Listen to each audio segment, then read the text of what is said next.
ಒಂದು ಕ್ಷಣ ಕಣ್ಮುಚ್ಚಿ ಊಹಿಸ್ಕೊಳ್ಳಿ, ನಾವೀಗ 18ನೇ ಶತಮಾನದ ಭಾರತದಲ್ಲಿದ್ದೇವೆ.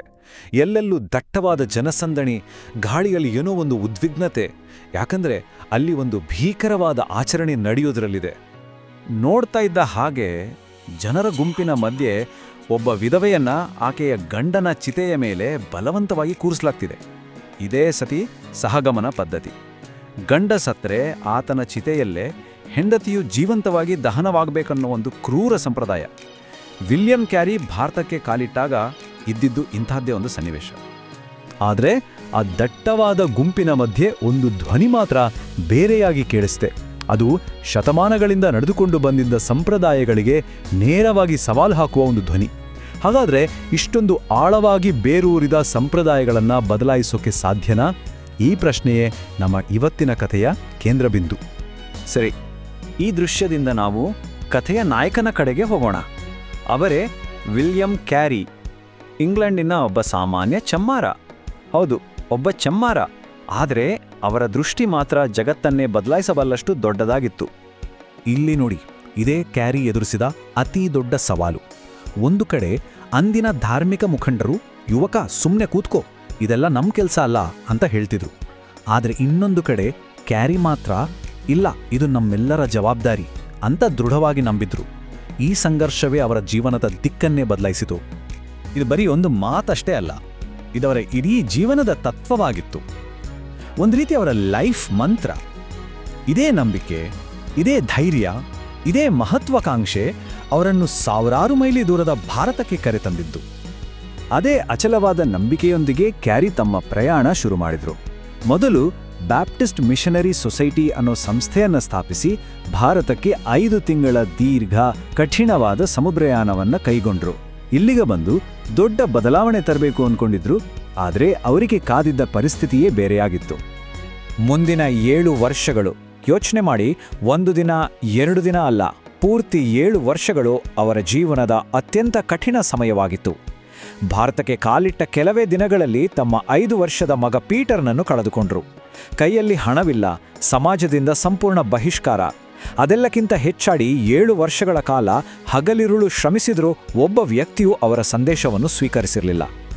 ಅವರ ನೋವಿನ ಆಳ ಎಷ್ಟಿತ್ತು ಅನ್ನೋದಕ್ಕೆ ಈ ಒಂದು ಘಟನೆ ಸಾಕ್ಷಿ.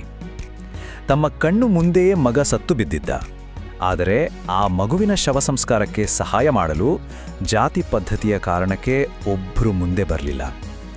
ಕೊನೆಗೆ ವಿಲಿಯಂ ಕ್ಯಾರಿಯೇ ಸ್ವತಃ ಗುಂಡಿ ತೋಡಿ ತಮ್ಮ ಮಗನನ್ನು ಸಮಾಧಿ ಮಾಡಬೇಕಾಯಿತು. ಅದೆಂಥ ಸಾಂಸ್ಕೃತಿಕ ಉಂಡಿತನ, ಅದೆಂಥ ಹತಾಶೆ. ಇಲ್ಲಿಂದ ಕಥೆ ಒಂದು ಕುತೂಹಲಕಾರಿ ತಿರುವು ಪಡೆಯುತ್ತೆ.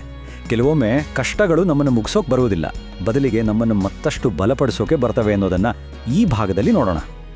ತೋಟಗಾರಿಕೆ ಬಗ್ಗೆ ಗೊತ್ತಿದ್ರೆ ಪ್ರೂನಿಂಗ್ ಅಂದರೆ ಏನು ಅಂತ ಗೊತ್ತಿರುತ್ತೆ. ಕನ್ನಡದಲ್ಲಿ ಸವರುವಿಕೆ ಅಂತಾರೆ.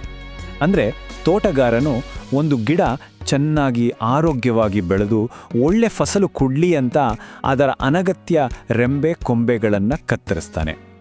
ನೋಡೋದಕ್ಕೆ ಇದು ಗಿಡಕ್ಕೆ ನೋವು ಕೊಡುವ ಹಾಗೆ ಕಾಣಬಹುದು, ಆದರೆ ಇದು ಗಿಡದ ಬೆಳವಣಿಗೆಗೆ ಅತ್ಯಗತ್ಯ.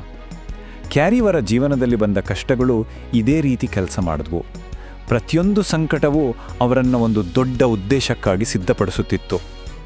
7 ವರ್ಷಗಳ ಆ ಸುದೀರ್ಘ ಒಂಟಿ ಹೋರಾಟದ ನಂತರ ಕೊನೆಗೂ ಒಂದು ಆಶಾಕಿರಣ ಮೂಡಿತು. ವಿಲಿಯಂ ವಾರ್ಡ್ ಅನ್ನೋ ಒಬ್ಬ ಮುದ್ರಕ ಕ್ಯಾರಿಯವರ ಕೆಲಸದ ಬಗ್ಗೆ ಕೇಳಿ ಅವರಿಂದ ಪ್ರೇರಿತನಾಗಿ ಅವರಿಗೆ ಸಹಾಯ ಮಾಡಲೆಂದೇ ಇಂಗ್ಲೆಂಡ್ನಿಂದ ಭಾರತಕ್ಕೆ ಬಂದರು. ಇದು ನಿಜಕ್ಕೂ ಒಂದು ಮಹತ್ವದ ತಿರುವು. ಯಾಕೆ ಗೊತ್ತಾ? ಯಾಕಂದರೆ ವಾರ್ಡ್ ಬರೀ ಒಗ್ಗರೆ ಬಂದಿರಲಿಲ್ಲ, ತಮ್ಮ ಜೊತೆ ಒಂದು ಪ್ರಿಂಟಿಂಗ್ ಪ್ರೆಸ್ ಅಂದರೆ ಮುದ್ರಣ ಯಂತ್ರವನ್ನು ತಂದಿದ್ರು. ಅದು ಕೇವಲ ಒಂದು ಯಂತ್ರ ಆಗಿರಲಿಲ್ಲ. ಕ್ಯಾರಿಯವರು ವರ್ಷಗಟ್ಟಲೆ ಕಷ್ಟಪಟ್ಟು ಹಿಂದಿ ಭಾಷೆಗೆ ಅನುವಾದಿಸಿದ್ದ ಬೈಬಲ್ನ ಸಾವಿರಾರು ಪ್ರತಿಗಳನ್ನಾಗಿ ಮಾಡಿ ಜನರಿಗೆ ತಲುಪಿಸುವ ಒಂದು ಕ್ರಾಂತಿಕಾರಿ ಸಾಧನವಾಗಿತ್ತು. ಅವರ ಅನುವಾದದ ಕೆಲಸ ಮತ್ತು ತಂತ್ರಜ್ಞಾನ ಇಲ್ಲಿ ಒಂದಾದವು. ಹಾಗಾದರೆ ಇಷ್ಟೆಲ್ಲ ಕಷ್ಟಪಟ್ಟಿದ್ದಕ್ಕೆ, ಇಷ್ಟು ವರ್ಷ ಕಾದಿದ್ದಕ್ಕೆ ಸಿಕ್ಕ ಮೊದಲ ಫಲ ಯಾರು? ಅದುವೇ ಕೃಷ್ಣಪಾಲ್ ಎಂಬ ವ್ಯಕ್ತಿಯ ಕಥೆ. ಅವರ ಪರಿಶ್ರಮಕ್ಕೆ ಸಿಕ್ಕ ಮೊದಲ ಜೀವಂತ ಸಾಕ್ಷಿ. ಕೃಷ್ಣಪಾಲ್ ಅವರ ಕಥೆ ಶುರುವಾಗಿದ್ದು ಒಂದು ಆಕಸ್ಮಿಕದಿಂದ. ಒಂದು ದಿನ ಅವರ ಭುಜಕ್ಕೆ ಪೆಟ್ಟಾಗಿ ಅದು ಜಾರಿ ಹೋಗುತ್ತೆ. ಆಗ ಅನಿವಾರ್ಯವಾಗಿ ಅವರು ಮಿಷನ್ ವೈದ್ಯರ ಹತ್ರ ಹೋಗ್ಬೇಕಾಯಿತು. ಅಲ್ಲಿ ಅವರಿಗೆ ಸಿಕ್ಕ ಕಾಳಜಿ, ದಯೆ ಮತ್ತು ಸಹಾನುಭೂತಿ ಅವರ ಮನಸ್ಸನ್ನು ಮುಟ್ಟಿತು. ಆಮೇಲೆ ಪರಿಪೂರ್ಣತೆಗಾಗಿ ನಿರಂತರವಾಗಿ ಶ್ರಮಿಸುವ ಬದಲು ಕರುಣೆ ಮತ್ತು ದಯೆಯ ದೇವರ ಬಗ್ಗೆ ಕೇಳಿ ಅವರು ಬಹಳ ಪ್ರಭಾವಿತರಾದರು. ಕೊನೆಗೆ ಒಂದು ದೊಡ್ಡ ನಿರ್ಧಾರ ತೆಗೆದುಕೊಂಡ್ರು. ಜಾತಿ ಪದ್ಧತಿಯನ್ನು ಮುರಿದು ಮಿಷನರಿಗಳ ಜೊತೆ ಊಟ ಮಾಡಿದ್ರು. ಸಹಜವಾಗಿಯೇ ಇದಕ್ಕಾಗಿ ಸಮಾಜದಿಂದ ತೀವ್ರ ವಿರೋಧ, ಹಲ್ಲೆ ಎಲ್ಲವನ್ನೂ ಎದುರಿಸಿದ್ರು. ಆದರೆ ಅಂತಿಮವಾಗಿ ಅವರು ಒಮ್ಮೆ ತಮ್ಮ ಪಾಪಗಳನ್ನು ತೊಳೆಯಲು ಸ್ನಾನ ಮಾಡುತ್ತಿದ್ದ ಅದೇ ನದಿಯಲ್ಲಿ ತಮ್ಮ ಹೊಸ ನಂಬಿಕೆಯನ್ನು ಸಾರ್ವಜನಿಕವಾಗಿ ಸ್ವೀಕರಿಸಿದರು. ಆ ದೀಕ್ಷಾ ಸ್ನಾನದ ಸಮಯದಲ್ಲಿ ಕೃಷ್ಣಪಾಲ್ ಹೇಳಿದ ಈ ಮಾತುಗಳು ಕ್ಯಾರಿಯವರ 7 ವರ್ಷಗಳ ಕಾಯುವಿಕೆಗೆ ಸಿಕ್ಕ ಉತ್ತರವಾಗಿತ್ತು.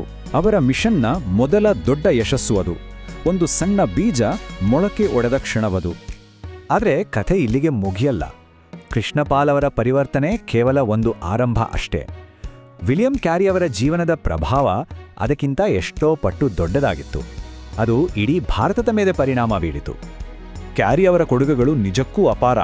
ಅವರು ಸತಿ ಪದ್ಧತಿಯ ವಿರುದ್ಧ ದಶಕಗಳ ಕಾಲ ಹೋರಾಡಿದರು. ಸಾರ್ವಜನಿಕ ಅಭಿಪ್ರಾಯವನ್ನು ರೂಪಿಸಿ ಬ್ರಿಟಿಷ್ ಅಧಿಕಾರಿಗಳಿಗೆ ಮನವಿ ಸಲ್ಲಿಸಿ ಕೊನೆಗೆ ಆ ಕ್ರೂರ ಪದ್ಧತಿಯನ್ನು ನಿಷೇಧಿಸುವಲ್ಲಿ ಪ್ರಮುಖ ಪಾತ್ರ ವಹಿಸಿದರು. ಅಷ್ಟೇ ಅಲ್ಲ, ಆ ನಿಷೇಧದ ಕಾನೂನನ್ನು ಅವರೇ ಬಂಗಾಳಿ ಭಾಷೆಗೆ ಅನುವಾದಿಸುವ ಗೌರವವನ್ನು ಪಡೆದರು. ಒಮ್ಮೆ ಬೆಂಕಿ ಅವಘಡದಲ್ಲಿ ಅವರ ವರ್ಷಗಳ ಅನುವಾದದ ಕೆಲಸ, ಕೈಬರಹದ ಪ್ರತಿಗಳು ಎಲ್ಲವೂ ಸುಟ್ಟು ಬೂದಿಯಾದಾಗ ಅವರು ಧೃತಿಗೆಟ್ಟರ? ಇಲ್ಲ, ಮರುದಿನವೇ ಮತ್ತೆ ಮೊದಲಿನಿಂದ ಬರೆಯಲು ಶುರು ಮಾಡಿದ್ರು. ಭಾರತಕ್ಕೆ ಬಂದ ಮೇಲೆ ತಮ್ಮ ಜೀವನದ 40 ವರ್ಷಗಳನ್ನು ಇಲ್ಲೇ ಕಳೆದ್ರು. ಒಮ್ಮೆಯೂ ತಮ್ಮ ತಾಯ್ನಾಡಿಗೆ ಹಿಂತಿರುಗಲೇ ಇಲ್ಲ. 209 ಇದೇನೋ ಯಾವುದೋ ಒಂದು ನಂಬರ್ ಅಲ್ಲ. ಇದು ವಿಲಿಯಂ ಕ್ಯಾರಿ ಮತ್ತು ಅವರ ತಂಡ ಬೈಬಲ್ ಅನ್ನು ಅನುವಾದಿಸಿದ ಭಾರತೀಯ ಭಾಷೆಗಳು ಮತ್ತು ಉಪಭಾಷೆಗಳ ಸಂಖ್ಯೆ. ಅವರ ಜೀವನದ ಶ್ರಮ, ಅವರ ಪರಂಪರೆ ಎಷ್ಟು ದೊಡ್ಡದು ಅನ್ನೋದಕ್ಕೆ ಈ ಒಂದು ಸಂಖ್ಯೆಯೇ ಸಾಕ್ಷಿ.